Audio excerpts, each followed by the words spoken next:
Friends, अगर आप 6, 7, 8 में हैं तो ओलंपियाड के कुछ ऐसे क्वेश्चंस जो एग्जाम में आने के पूरे पूरे चांसेस हैं, और यदि आपको उन क्वेश्चंस के सॉल्यूशंस चाहिए तो आप मेरे डिस्क्रिप्शंस पर दिए गए लिंक पर विजिट करें।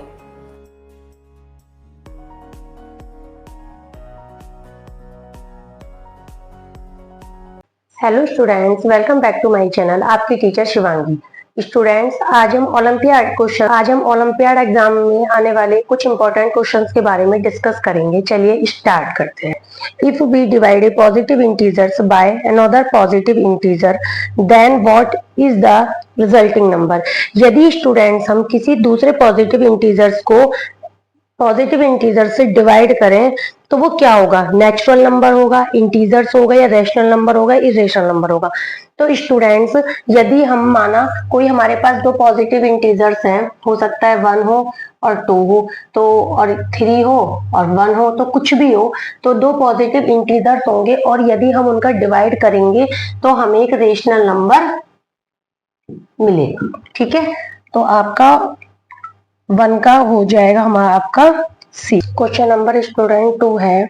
अन्य gave 40% of the amount. He had 2 J, 40% of the amount, और gave 1/4 of what received from अन्य to Paul. अन्य से पॉल को रिसीव होते हैं। तो स्टूडेंट्स देखिए, 100, ठीक है,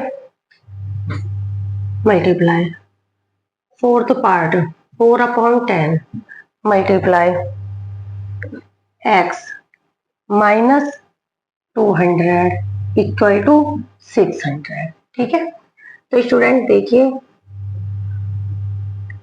इसे 25 काट लीजिए, कुछ कट रहा है तो 4 से कटा, ये 25 बार 25 से 25 कैंसिल। ठीक है, तो x/10 माइनस का 200 इक्वल टू 600, तो x/10 इक्वल टू 600 प्लस के 200, x/10 इक्वल टू 800, तो x इक्वल टू आ गया 8000। ठीक है, तो 2 का हो जाएगा आपका पार्ट्स।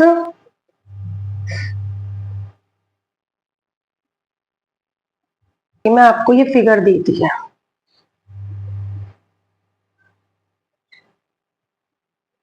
डी, ये हो गया ई, ये ऐसे, ये सी, ये हो गया 118 डिग्री, बी, ये हो गया ए 42 डिग्री।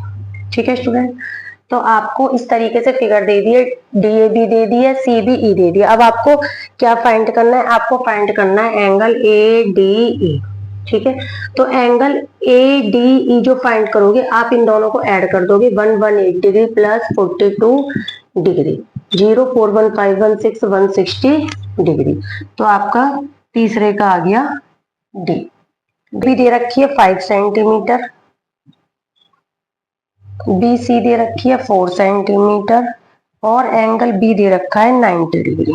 ठीक है, and opposite sides are equal. इसका मतलब यदि ए बी सी डी है तो अपोजिट साइड्स क्या है? इक्वल है।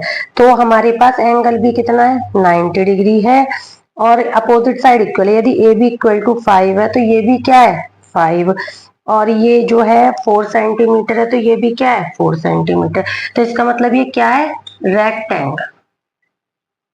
रेक्टेंगल, तो रेक्टेंगल का मतलब है 4 का बी। की जो है 4 4 8 6 6 7 5, इसमें ऑप्शंस दे रखे हैं आपको 6 5.5 2.8 या 4%। तो हम स्टूडेंट्स क्या करेंगे?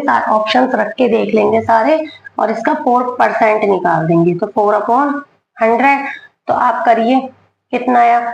2 0 से करो, 4 5 है 20 की 0 कैरी लगा 2, 4 7 है 28 30 की 0 कैरी लगा 3, 4 6 है 24 3 27 की 7 कैरी लगा 2, 4 6 है 24 2 26 की 6 कैरी लगा 2, 4 8 है 32 और 2 34 की 4 कैरी लगा 3, 4 4 है 16 3 19 की 9 कैरी लगा 1, और 4 4 है 16 और 1 आया अपॉन 100। 2 0 से 2 0 कैंसिल, 179467 ये हुआ 179467।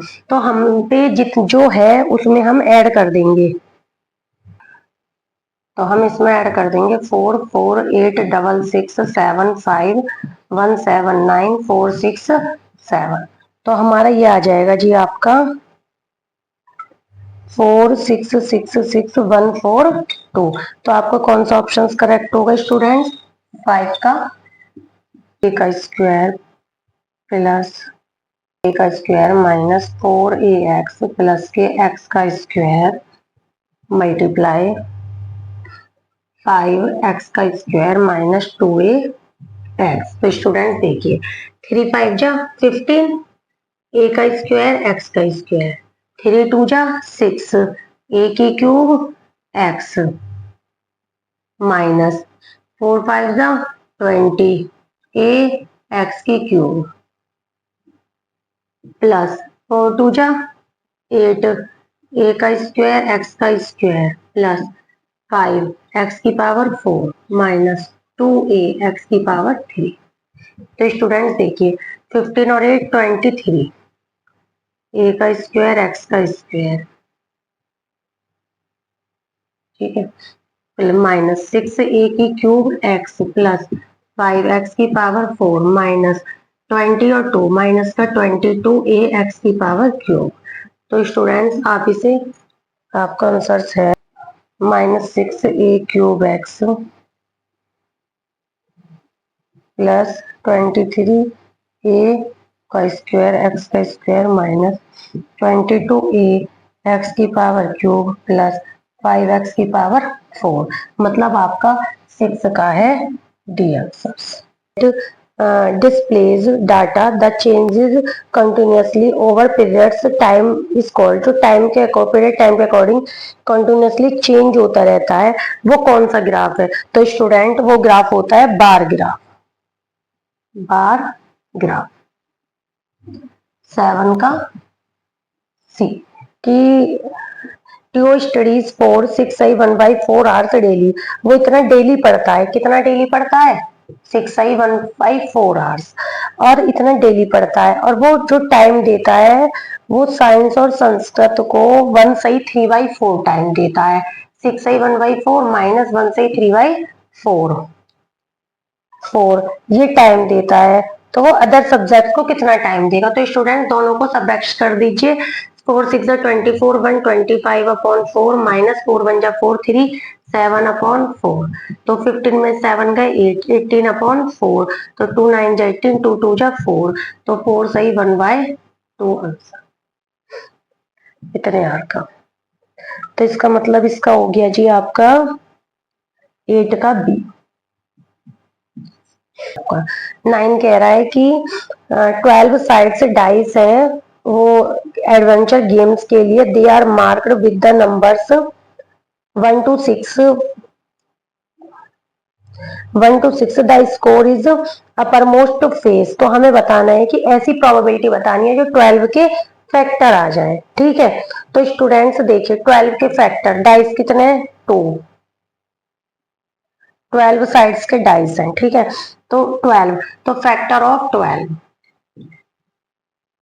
क्या आएगा? 1 डाइस में 2 3 4 6 12, ठीक है। अब देखिए नंबर ऑफ आउटकम्स कितने हैं? 1 2 3 4 5 6 6 और टोटल साइड्स कितनी थी स्टूडेंट्स? 12 10। 2 पोल्स हैं, एक की हाइट तो हो गई 18, एक की हो गई 13 मीटर और ये हो गई 18 मीटर। इस पोल्स का नाम ए बी और इस पोल्स का नाम हो गया सी डी, ठीक है, रख दी। अब उसके बाद उसने बोला है कि जो इनकी बीच की दूरी है वो 12 मीटर है, बीच की जो डिस्टेंस है वो 12 मीटर है। अब स्टूडेंट्स बताइए जब ये 18 है तो ये कितनी बची? 18 में तो 13 गए 5, ठीक है, 18 में से 30 गए 5, और जब ये 12 है तो ये भी 12 मीटर है। तो इसने कहा है कि टॉप से डिस्टेंस कितना है। तो देखिए यहाँ पे ये लग गया, पाइथागोरस थ्योरम लगा दीजिए, बी ई का स्क्वायर प्लस ई डी का square equal to B D का स्क्वायर। तो 5 का स्क्वायर प्लस 12 का square equal to B D का स्क्वायर। तो 25 प्लस 144 इक्वल टू BD का स्क्वायर, 9169 इक्वल टू BD का स्क्वायर। तो BD बराबर कितने हो गए 30। तो इसकी जो है वो कितनी है 13 मीटर। तो ये आपका आ गया 10 का B।